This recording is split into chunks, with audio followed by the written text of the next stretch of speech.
Hello, FYE team.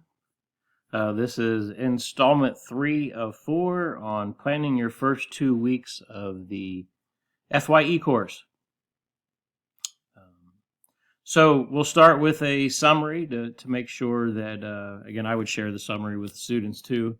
The first goal, or the main goal of day 1 was to get them through the start here and lead them to the FYE orientation module so they could take their course policy quiz. Again, most will, some won't, but just reaffirm to them that they don't have access to the rest of the course until they've completed that course policy quiz. And then your day 2 goal was to review the FYE orientation topic folders. And then the suggested graded activity for the first week is the essential questions, and you can use the activity in the topic folder.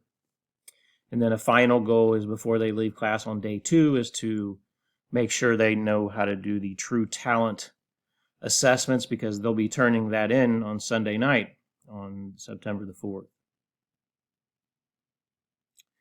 Okay, and then at the end of the day 2, you certainly told them what you wanted them to do in preparation for day 3. So now here we are on day 3, where we get to module 1, the personal study plan. Okay, so I think it goes without saying the first thing you want to do is start off with the module 1 synopsis. And so going into our module 1 folder. Again, this is the basic, this is the overview of the module, and so starting off with that essential question, how do I create a study plan that suits me, is important, because as we know, students are different and they need different study plans, and so this is their essential question, is how do I build one that works for me? So you might introduce the topics, again, the topic summaries.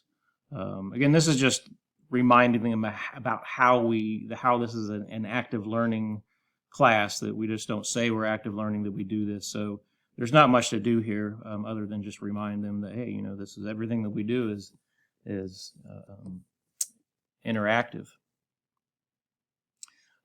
Again, the survey results for the active learning cycles, and then the exit ticket 1 video, and then previous samples. And so that's where you probably want to start module 1, right? And so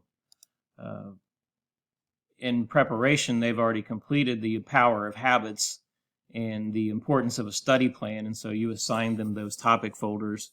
And so they should have already completed the ALCs in those. So again, the ALCs in those topic folders that they did on their own were here.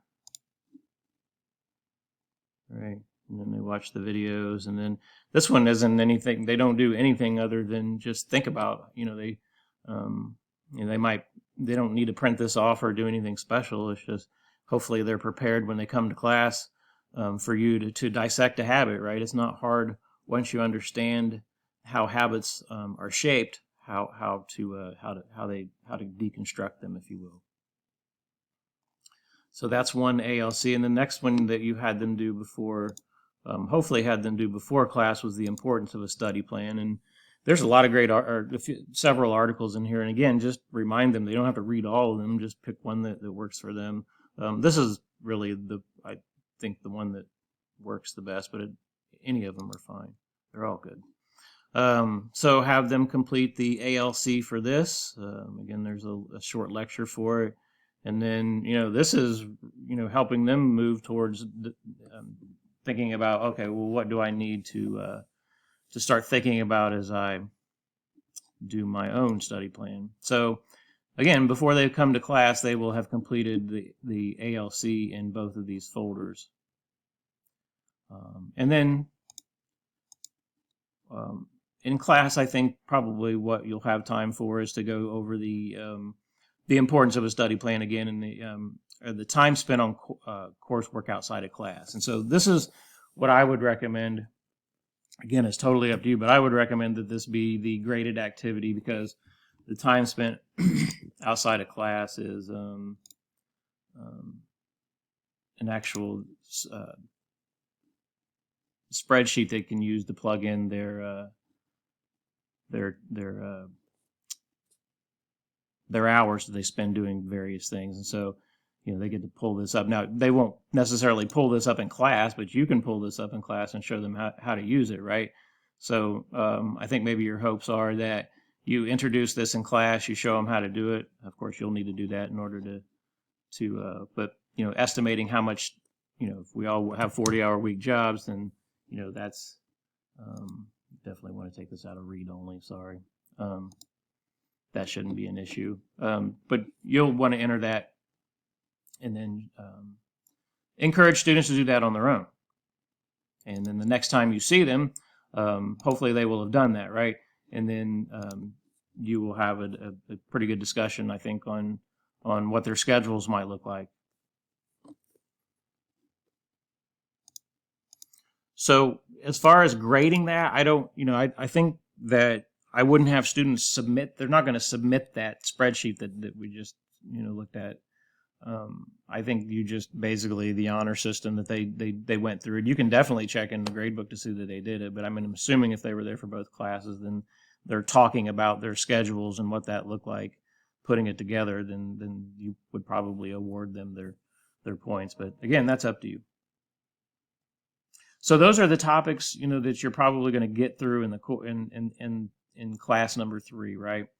And then probably want to tell them what to do for the next class, which I recommend they complete the remaining ALCs in Module 1. So look, if they do these, they're going to have completed. They will have completed their exit ticket. So once they complete this one, and this one, these 3 right here, the ALCs, they will have built their study plan. Now, when they get put together their study plan for their exit ticket, they might modify it, and of course they should. But again, you'll see that same spreadsheet that we just looked at here. It's located here as well. But they can use a Word document or whatever they want to use for their schedule. So, but the gist of this is that if they do these active learning cycles, they will have already built their exit ticket. So that means they don't have to be stressed out on the day that it's due trying to put it together. Okay, and so for the next class, I would probably have them, again, preview the Module 1 exit ticket. You've probably already showed it to them, but show it to them again just so they know what to do. And then I would probably assign them to watch the Module 1 review video. You're going to see them again before this is due, but so have them watch this so that they understand what this is about. And again, what this is about is making sure that they've interacted with the content in here and the content beyond just the ALCs too, right? So we'll ask them questions that pertain to not specific parts of any article. So there's not going to be any really specific questions from any specific article or video in here, but they won't be able to have talked about some of these things in their module review without having clicked on some of these things. Okay, so just remind them that this information that they should surf through and find something that works for them. There's videos, there's articles, but we want them to take control of their learning, right? That's the essential. That's why we're asking them to use the essential questions. Okay, so again, the notes here just remind them that they have that control over what they read and what they watch, and that they're building their exit ticket by doing these active learning cycles. So that would be your third class of week, and your first class of week 2. There you go.